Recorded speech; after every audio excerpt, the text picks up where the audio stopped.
Cette 57e édition des Rencontres d'art cette année propose 47 expositions au programme réparties sur toute la ville et également, également sur le territoire.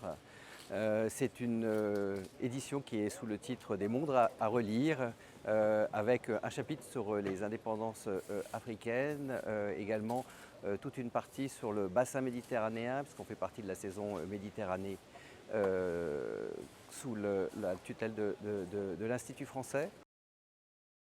Déjà, il fait beau, vous voyez, il y a du soleil, c'est très agréable, il y a un petit vent ce matin, c'est déjà une bonne raison de venir.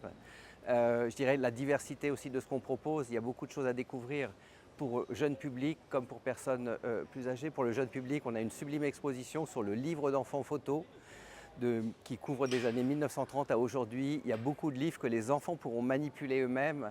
Donc il y en a pour toute la famille, il y en a pour tous les goûts. On a une très belle exposition sur 200 ans de photographie animalière. Ça, je pense que c'est aussi quelque chose qui touche tout le monde. Et puis on célèbre aussi les grands noms de la photographie. On a parlé de Martine Barra tout à l'heure. On peut parler de William Klein, de Harry Gruyère, de Ming Smith, qui n'avait jamais été exposé en France à ce jour. Donc beaucoup de choses à découvrir. Il y a une exposition autour du Ghana sur le rôle que la photographie a eu dans l'écriture d'une nouvelle identité après l'indépendance. Je pense aussi au très beau travail de Bruno Boudjelal qui traverse l'Afrique de part en part de Tanger jusqu'au Cap.